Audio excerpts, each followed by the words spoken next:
작년 부동산 시장은 전국이 뜨거운 불장의 연속이었습니다. 한국부동산원의 주간 아파트 매매 가격 통계를 기준으로 작년 한 해 전국 상승률은 13.25%에 달했습니다. 2020년에 2배 가까운 수치인데요. 전국 집값의 바로미터 역할을 하는 수도권은 무려 16.23% 급등했습니다.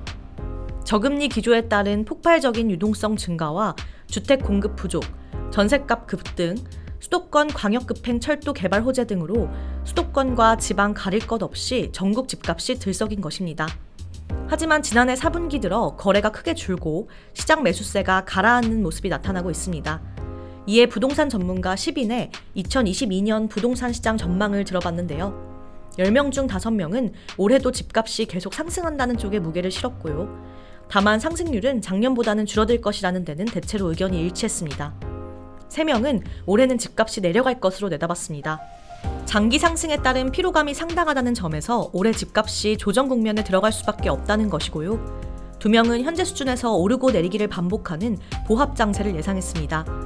고종환 한국자산관리연구원장은 지방은 보합이지만 서울은 올해 5% 이내 상승이 계속될 것이라며 올해 서울 입주 물량이 줄어드는데 전셋값이 오르면 집값이 떨어지기 어렵다. 반면 금리가 오르고 있고 무엇보다 시장 심리가 변하고 있다. 상승 요인과 하락 요인이 맞물려 있다. 여기에 대선 변수가 있다. 획기적인 부동산 정책이 없다면 다시 불안해질 수 있다라고 말했습니다. 권일 부동산 인포 팀장은 작년보다는 상승률이 절반 수준으로 낮아지겠지만 계속해서 상승 국면이 예상된다. 최근 1년 사이 집값이 많이 올랐는데 여기에 올해와 내년 상승분까지 이미 상당 부분 반영이 된 것으로 보인다. 올해 상승률이 작년에 비해 둔화하겠지만 떨어지지는 않을 것으로 보인다. 대통령 선거, 지방선거 등의 이슈가 집값에 적지 않은 영향을 미칠 것으로 보인다. 선거 이후 상승폭이 더 벌어질 수 있다. 선거를 하고 나면 지역별로 개발 이슈들이 나올 가능성이 높다. 선거 변수가 있는 만큼 시장을 지켜보고 결정하는 게 좋다라고 말했습니다. 이광수 미래에셋증권 수석연구위원은 현재 상황에서 집값이 하락할 가능성이 높아 보인다. 부동산 시장은 매수자가 있어야 가격이 오른다. 그런데 집값이 그동안 많이 올랐기 때문에 수요가 감소했다. 반면 팔 사람이 증가하고 있다. 그러면 가격은 내리게 된다. 또 금리가 인상되고 있고 정부가 공급 물량을 늘리며 다양한 신호가 나오고 있다. 무주택자들도 청약을 받거나 집을 살 수 있다는 기대감이 높아지고 있어서 주택 수요가 감소할 것으로 보고 있다. 수요가 줄면서 자연스럽게 집값에 변화가 있을 것으로 보인다라고 전망했습니다.